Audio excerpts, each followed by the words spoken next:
Dave here, and it's been a little while since I've made my last video, but well, hopefully summer's winding down a little bit so I can have a chance, have some more time to make some more videos because I really enjoy doing it. So what I'm going to be talking about today is a new game coming out called Cities Skyline.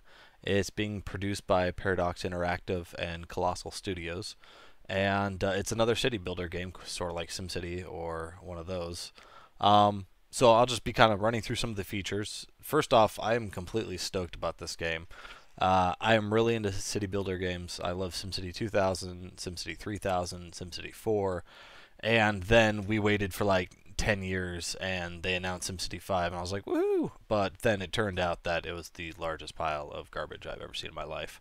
And I think a lot of people felt that way. Yeah, there are some people that like it, but generally speaking, it was not a real big hit. So when I saw this announced, I was pretty stoked because I thought it was gonna be another 10 years before I see another city simulator sort of game. So the studios that is building this, they're the same people that did Cities in Motion and Cities in Motion 2. So they already have a pretty good hands-on idea of what a city builder should be. I am completely confident that they're gonna be able to pull off the transportation side of the city, just because they've already done it. So some of the features. At this point, it looks like the city tiles are going to be 2 kilometers squared, so 2 by 2. And then through gameplay, you're going to be able to unlock more tiles as you go. And it looks like the max city size is going to be up to 36 square kilometers, which is ginormous compared to anything out there right now.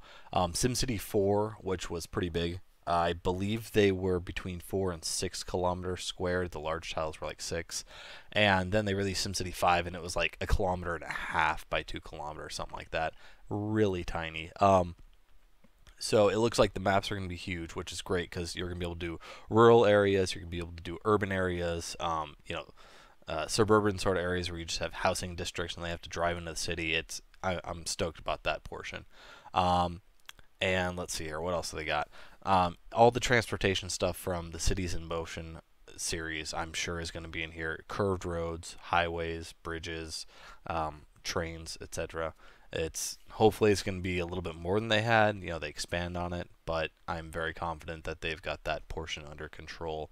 Another couple things that they said in their announcement. Well, they had their announcement video, then they had like a Reddit AMA sort of deal, and it kind of cracked me up. In one of those, they said, and this is like a direct quote, it says, "Thankfully, advances in technologies have enabled us to do all city management calculations locally on the PC. We don't have to do them in the cloud anymore," which was only the way to do it a few years ago. And that's like a direct jab at Maxis and EA, more EA. They came out with some garbage about people were complaining about SimCity 5 being online, and they were like, well, we got to do all the calculations online because the glass box engine is so whatever, it's so awesome that it has to be done up in the cloud. And it was just complete garbage. And everybody knew it too. So it was kind of funny. This took just like a direct jab at it, and I don't know. I thought it was pretty amusing. So this is going to have an offline mode. It sounds like you're going to be able to play online if you want and share your cities with your friends or have regions that are right next to each other, but you will be able to play offline. They made that a big point of saying that several times. And they're also, let's see here, another thing is that I'm stoked about is the modding community. They said several times that the modding is going to be a big deal with this game. And that's really important because when it comes down to it, they can only make so many buildings and so many different functions for the city and stuff, and then they have to hand it over to modders. And if the modding community wasn't what it is for SimCity 4, I would have probably stopped playing it a long time ago. But because it's so great, I mean, it's still a thriving game, 13 years later. I think it's 13. Anyways, it came out in 2003, so I got to do math really quick. Anyways, so they announced that the modding is going to be a big deal, and not only that, but it's going to be on Steam, which I'm completely stoked about. Not only is it going to be on Steam, but of course they're going to have the Steam Workshop, so to me, that just says, the modding community is going to have so many more options, and it's going to be so much easier to download. Because SimCity 4, you had to download mods and off of different, online libraries and whatever, and then you had to like patch them in, and you had to get different support packs, and it worked, but it was a little clunky. But I mean, considering that, like I said, the game came out in 2003. I don't know, it's as good as it gets, and it was great. But here we are in 2014, and a little bit more would be better. But yeah, it's going to be on Steam. It's going to have the Steam Workshop. Um, so let's see here. What else is on? I mean, a lot of the standard stuff you can go online and just kind of read their boilerplate of what different features they have. So I'm probably not going to go through that. Just kind of hopefully covering the stuff that I was really stoked about. Let's see. Right now, it's slated to come out between the first and second quarter of 2015. So hopefully we'll be seeing more as time goes on. Especially maybe something this fall towards Christmas. I would like to see some more videos come out, talk about more options that we can, show some actual in-game gameplay and stuff like that.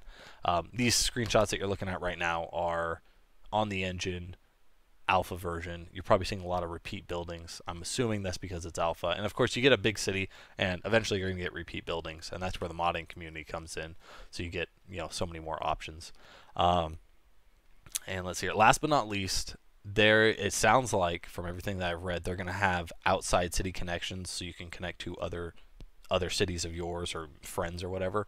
So that makes it sound to me that they're going to have a region system. So like in SimCity 4, you'd have your region with your little city tiles in between, and they can all connect and people can travel back and forth and trade and whatever. I don't know what the details are going to be as far as this game goes. Whether you're actually going to have Sims that can walk into another town or drive or fly or whatever and then go to work there, or whether it's just going to be a connect to the city and have some, share some resources of some sort. But it does sound like they're going to have a region system.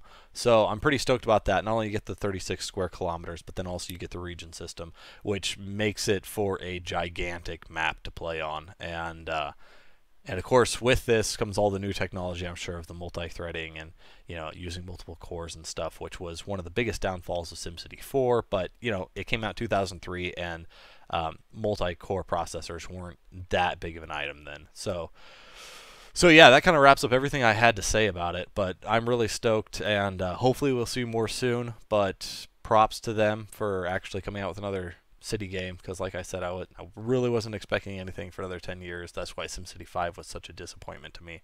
But yeah, it looks like it's going to be great, and it looks like it's in full 3D and all that kind of stuff that we would come to expect from an actual city builder game in 2014. So yeah, let's keep our eyes peeled for a little bit more info. And if you have any questions, go and feel free to ask them. I'll try to answer them if I know the answers. And if you like the video, subscribe, like it, and appreciate it for watching. Bye.